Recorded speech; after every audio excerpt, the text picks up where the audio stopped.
Birbal astro के प्रेमी जनों को हमारी हार्दिक शुभकामना। इस वीडियो में मैं ज्योतिषीय रूप से आकाश में ग्रहों के गोचर को लेकर क्या स्थिति बन रही है बिहार के चुनाव की, इसी विषय को लेकर मैं आपसे 3 भाग में अर्थात 1 नवंबर से 3 नवंबर तक के वीडियो में अपना ज्योतिषीय विचार बताने का प्रयास करूंगा। फिर बाद में बिहार के चुनाव को लेकर अपना ज्योतिषीय एग्जिट पोल 11 नवंबर को रात्रि में या 12 नवंबर को सुबह 10 बजे के वीडियो में बताने का प्रयास करूंगा। इस 3 वीडियो को ध्यान से सुने तथा ग्रहों की भाषा को समझने का प्रयास करें। 11 नवंबर के मेरे ज्योतिषीय एग्जिट पोल वाली वीडियो का इंतजार करें। तो चलिए बिहार के चुनाव का ज्योतिषीय भविष्यवाणी का पहला भाग शुरू करते हैं। बीरबल एस्ट्रो का नमस्कार। बिहार की पावन धरती को प्रणाम। माँ गंगा की गोद में बसे उस सजग लोकमत को मेरा आदरपूर्ण नमस्कार। और इस चुनावी संधि काल में आज से मैं कुछ ऐसी बातें आपके सामने रखने जा रहा हूँ जो किसी दल के समर्थन या विरोध में नहीं, बल्कि काल चक्र की भाषा में ग्रहों के संकेतों के आधार पर कही जाएगी। बिहार वो भूमि जिसने राजनीति को धर्म की तरह जिया है, वो धरती जहां कोई चुनाव सिर्फ मतदान नहीं बल्कि जन चेतना का महायज्ञ होता है। और इसलिए आज से 11 नवंबर तक यह जो ग्रहों की चाल है, यह कोई साधारण समय नहीं है। शनि का गहन दृष्टि का प्रभाव, बृहस्पति का निर्णायक परिवर्तनीय भाव में होना और मंगल की आक्रामकता, यह तीनों मिलकर बिहार की चेतना के भीतर एक उबाल, एक मंथन, एक गहरी बेचैनी पैदा कर रहे हैं। आज मैं आपको यह बताने नहीं आया कि कौन जीतेगा कौन हारेगा, बल्कि आज मैं सिर्फ यह बताने आया हूँ, यह चुनाव सामान्य चुनाव नहीं है। यह बिहार के चेतनात्मक पुनर्जन्म का कालखंड है और ग्रह इसकी पुष्टि कर रहे हैं। शायद आप महसूस कर चुके होंगे, इस बार जनता की चुप्पी में भी आवाज है।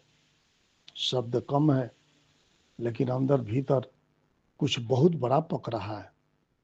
और मैं जिम्मेदारी से कह रहा हूँ, ग्रहों की जो स्थिति 1 नवंबर से 11 नवंबर के बीच बनेगी, वो बिहार में किसी ठहरे पानी को नहीं रहने देगी।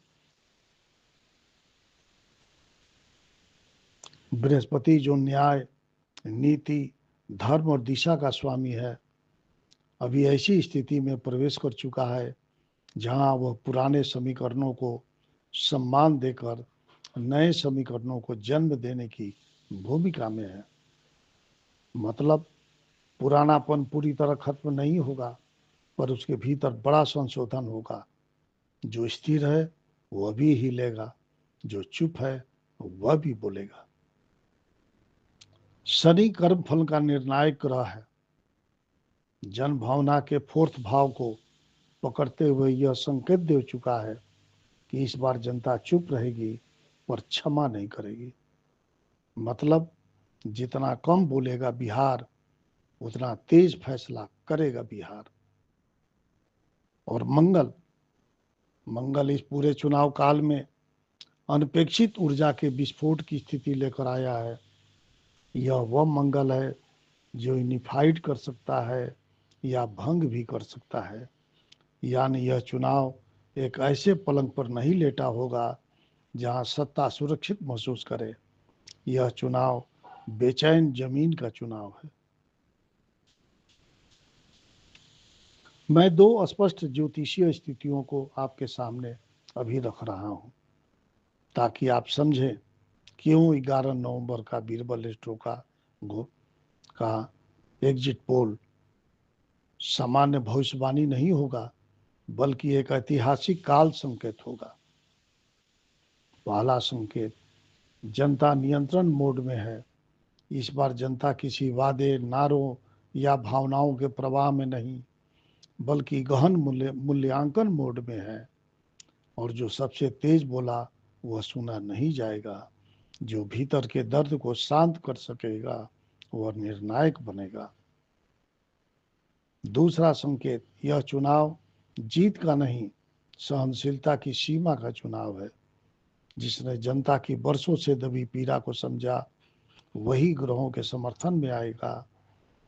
यह करिश्मा बेस्ड चुनाव नहीं, यह कर्मा बेस्ड रिजल्ट का चुनाव है।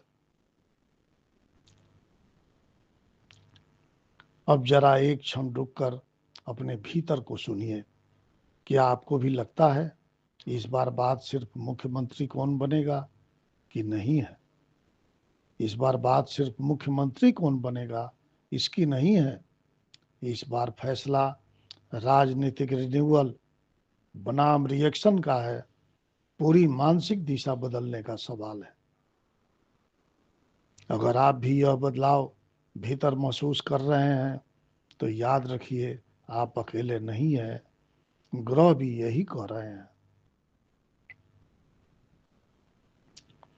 मैं बार बार इस शब्द का प्रयोग कर रहा हूं।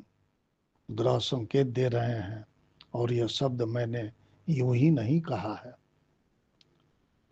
1 नवंबर से 11 नवंबर के मध्य चंद्रमा की निरंतर निरंतर बदलती चाल जनता के स्विंग को इतना तेज कर देगी कि बहुत से सुरक्षित दिख रहे समीकरण हिल सकते हैं।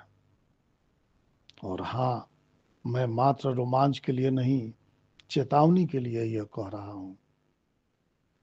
बीरबल एस्ट्रो आज इस पहले अध्याय में सिर्फ यह बता रहा है कि यह समय आंकड़ों का खेल नहीं, अंतःकरण की आग का समय है। यह जनता बनाम सत्ता नहीं, यह जनता बनाम स्वयं की उम्मीदों की चुनौती है। और इसलिए 11 नवंबर की जो बीरबल एस्ट्रो की एग्जिट पोल की घोषणा होगी, वह यह जीतेगा वह हारेगा तक सीमित नहीं होगी। वह यह बताएगी कि 2025 का बिहार भारत की राजनीति को किस दिशा में मोड़ देगा। आप बस इतना याद रखिए, आज की भूमिका के बाद कल हम प्रवेश करेंगे उस गहराई में जहां मैं 2020 वाले चुनाव और इस 2025 के चुनाव के ग्रह संबंध की भयावह स्पष्ट तुलना आपके सामने रखूंगा। और तीसरे भाग में आपको पहली झलक मिलेगी उस संकेत की जो 11 नवंबर को बिहार की आत्मा से निकल कर बोलेगा। समापन से पहले सिर्फ एक वास्तव्य, अगर इस बार जनता टूटी तो फिर राजनीति उसी रात बदल जाएगी। अगर जनता जाग उठी तो यह बदलाव सिर्फ एक सरकार का नहीं, एक पूरी पीढ़ी की मानसिकता का जन्म होगा। और यह कोई भविष्यवाणी नहीं, यह ग्रहों की मौन घोषणा है जो आने वाले दिनों में आवाज बनने ही वाली है। बीरबल एस्ट्रो का फिर एक बार प्रणाम।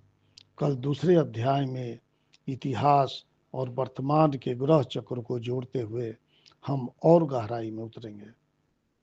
तैयार रहिएगा, आने वाला अध्याय पहले से भी ज्यादा शक्तिशाली होगा।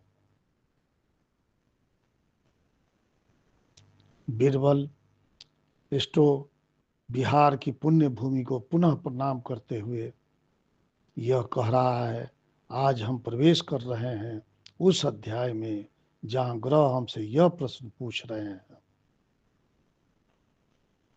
कि क्या बिहार अपनी पुरानी लय को दोहराएगा, या क्या इस बार चक्र वही टूटेगा जहां से 2020 में शुरू हुआ था।